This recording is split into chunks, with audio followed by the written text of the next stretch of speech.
Olapitokona ho aminareo ny famindram-po sy ny fiadanana avy amin'ny fahalalana tsara an'Andriamanitra sy Jesosy Kristy tompontsika. Miarabako ny mpianakaviana ao anatin'ny sampana mpanazava stily no ny amin'ity fotoana manokana ity ahatsiarovana antsika manerana ny sahan'ny efijekely. Ny filazantsara araka ny jaona toko 17 ny andininy 430 sy 530 no iarahantsika amin'izao fotoana ny toriteny izao ary dia antenaina fahamoky zavatsoa antsika tokoa ny tompo ny amin'izany andin-tsoratra masina voalahatra izany. Avakina ny andin-tsoratra masina dia mivaky toy izao amin'ny anaran'i Jesosy. Didy vaovao no omeko anareo dia ny mba hifankatiavanareo eny aoka ho tahaka ny tiavako anareo no mba hifankatiavanareo kosa. Izany no ahafantaran'ny olona fa mpianatra anareo raha mifankatia. Amen. Naratra ny fifankatiavana eto amin'izao tontolo izao ary voamarika fa mikorosy izany. Mainka moa rehefa niditra ny arety mandringana nanomboka ny taona 2024 raha ny teto Madagasikara satria tsy nandratra fotsiny izany fa namela olatra teo amin'ny atao hoe fifandraisana sy ny fifankatiavana ary voatohina tamin'izany ny fiainan'ny fiangonana. Tamin'ny andron'i Jesosy ny tenin'izao andin-tsoratra masina izao dia mandidina indrindra ny alaka misy masina taorianany fanorenany ny fanasany tombo. Avy ny sakafo dia ny teny Jesosy manao hoe didy vaovao no omeko anareo. Fa ahoana no ahafahantsika mitombo amin'ny fiainana izany didy vaovao ny amin'ny fifankatiavana izany aty amin'ny taona 420 izany hoe tokony ho 2000 taorianany nametrahany Jesosy an'izao didy vaovao izao. Ahoana no iainantsika an'izany? Toe-panahy araka an'Andriamanitra ny fifankatiavana. Raha ireto andin-tsoratra masina anankiroa reto no horaisintsika ho fiainana dia izao no zavatra azo atolotra antsika. Voalohany, didy ny fifankatiavana. Didy ny fifankatiavana. Ny faharoa, alaina tahaka ao amin'ny Jesosy ny fifankatiavana. Alaina tahaka ao amin'ny Jesosy ny fifankatiavana. Ary ny fahatelo, famantarana ny maha-fiangonana, ny maha-mpianatra, ny maha-kristianina ny fifankatiavana. Didy ny fifankatiavana. Izany hoe raha apetraky Jesosy no hoe didy vaovao no omeko anareo dia tsy mitovy amin'ny teo aloha izany ity didy ity aloha, ary amin'ny mahadidy azy dia tsy maintsy tanterahana, tsy misy atakandro, tsy misy fanavakavahana, tsy misy adivarotra, tsy misy fepetra. Nahoana moa no hoe didy vaovao? Vaovao satria raha ny Levitikosy 17:5 ny filazanao dia manao hoe tiavana na manao tahaka ny tenanao. Fa eto Jesosy dia mitondra filazana manao hoe didy vaovao no omeko anareo ny mba hifankatiavanareo. Ny Levitikosy dia manao hoe iza takina mba ho tianao tahaka ny tiavako ny tenako. Fa ny natolotra Jesosy eto dia ny hoe iza tianao, ianao koa takina ho tia. Fifankatiavana fa tsy fitiavana mandeha ila. Isika rehetra izany dia fatorana izany fifankatiavana izany. Tena misy fifandrohizanao fa tsy hoe mandeha ila ka izay teo ty ihany ny tia, tsia. Tsy maintsy fity mifamaly. Ifanaovana ny fifankatiavana araka ny didy napetraky ny tompo eto. zay ny anankiray mahavaovao azy. Fa zay mahavaovao azy koa dia izy tondrona fa tsy asan'olombelona fa tena atosiky ny fanahy masina. Vokatry ny fanahy masin'Andriamanitra dia mifankatia ny mpianatry ny tompo. Asan'ny fanahin'Andriamanitra ny fifankatiavana.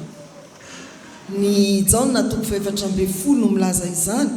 Tsy amelanareo kampotsy aho, ankatia aminareo aho, ary koa no hoe ny fanahy masina hampianatra anareo ny zavatra rehetra.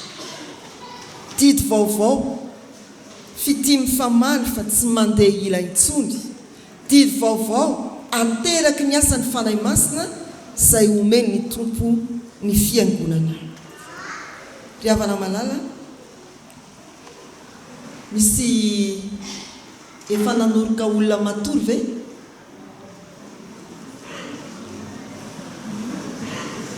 Dia fantany ve hoe nanoroka azy ianao? Ohatran'izay ny akamaroan'ny olona. Ny anankiray tena miaina ny fitiavana, fa ny anankiray toy ny olona matory oroana.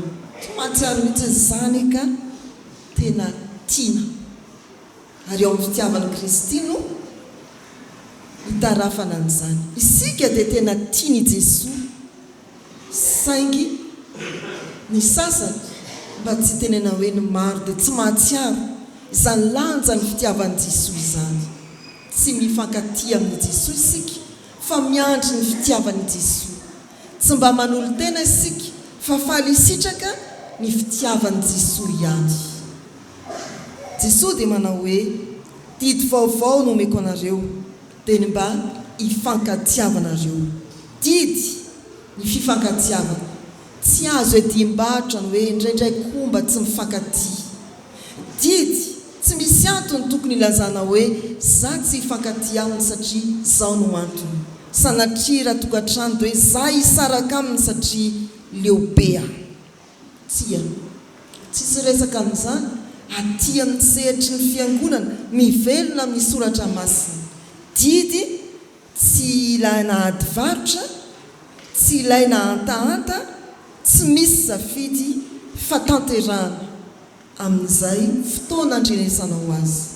Anino fotoana andrenesantsika an'ilay didy vaovao, ny mba hifankatiavanareo. Dia ilaozana izay antony rehetra tsy mampifanatona, dia hodinganina izay hevitra rehetra tsy mampifankatia.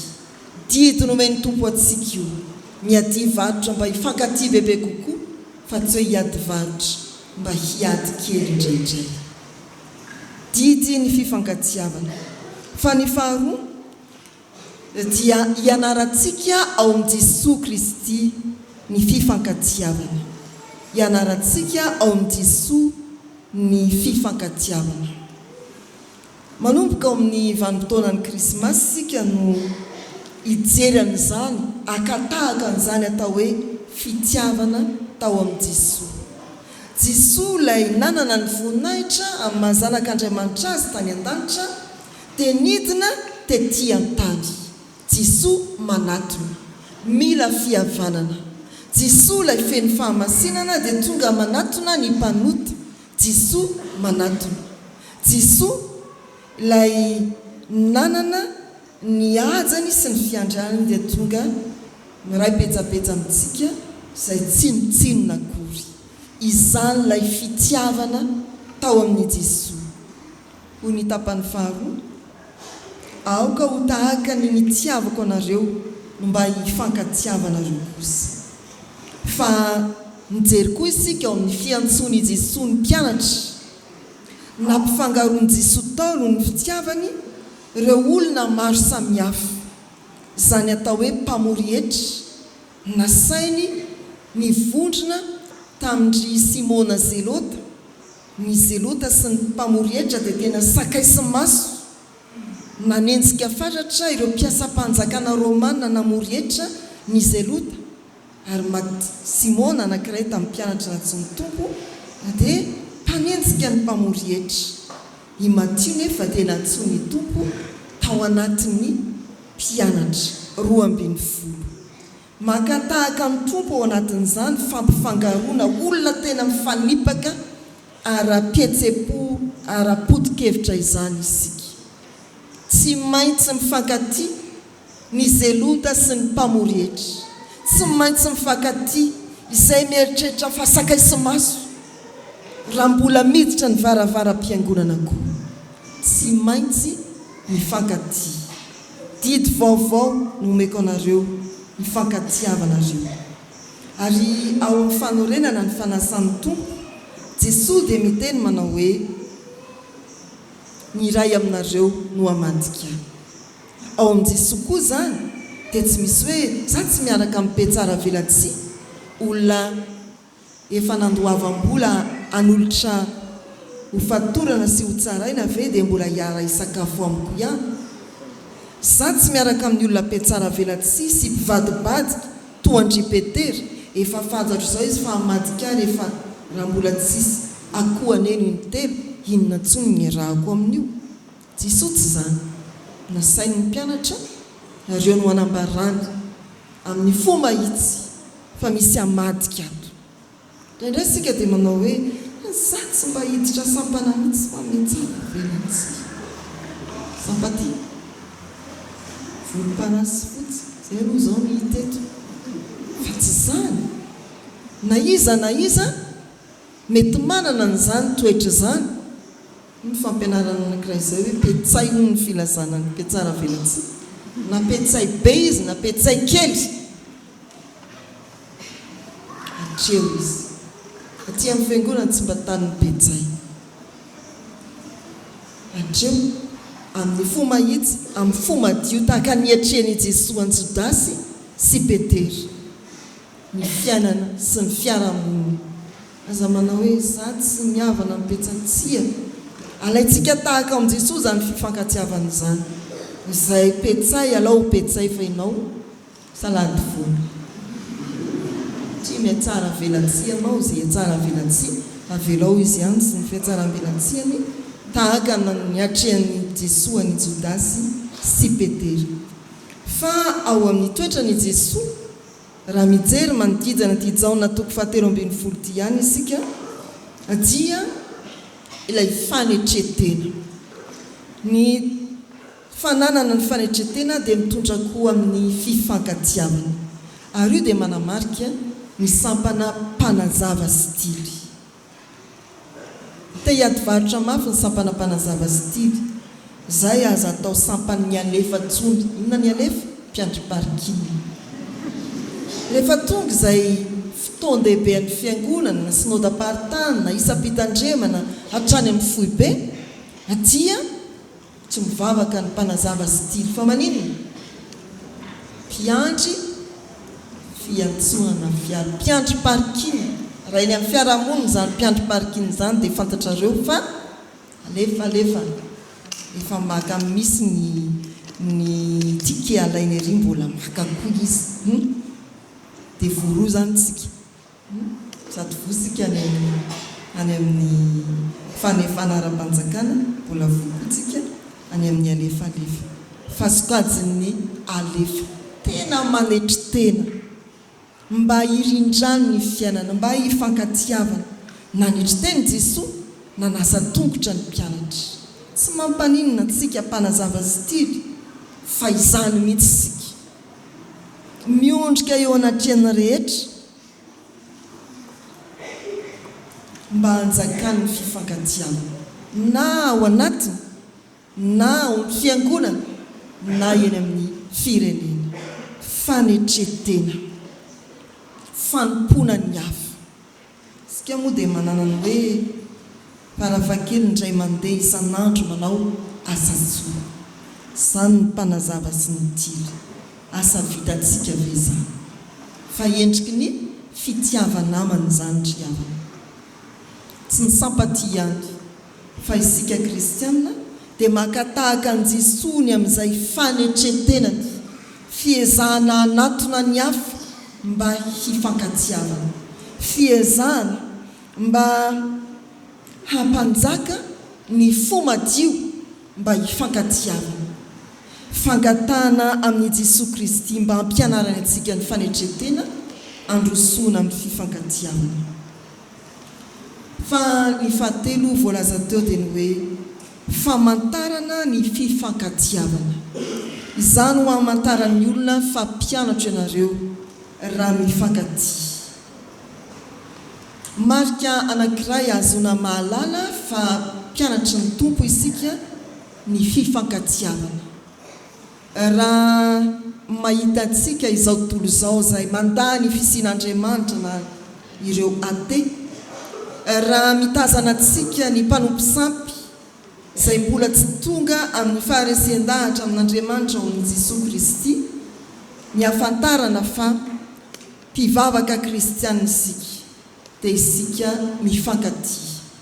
Tsy hoe mifampiarahaba, tsy hoe mifandray tanana, na hoe mifanoroka, tsia, fa tena mifankahazo am-po, mifampitondra ny mavesatra. Fiainana any amin'ny sampana tsirairay izany ryhavana. Fiainana tia amin'ny fiangonana koa. Tena asehontsika fa avy any anatin'ny fontsika manetsika ny tanana ifandray no manetsika ny fifankatiavana, ny fifanampiana, ny fiarahan-dalana, fiombonana any amin'ny lasy. Tsy fombafomba fotsiny satria mpanazavana tiry dia ndao iombona amin'ny tsaramaso raika-poaka ifampizarana, tsia, fa tena fiainana andasy miainga any anaty fifankatiavana, fiombonana, fifampitondrana, fiarahana miafy amin'ny fiainana. Ry havana malala, tena fantatra ve fa kristianina ianao raha mivoaka sy miditra ny tongona ambaravaran'ny fiangonana.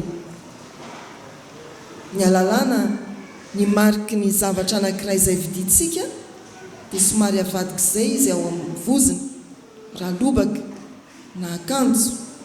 Ny alalana raha kiraro dia ao ambany faladia ao matetika ny mariky ny kiraro.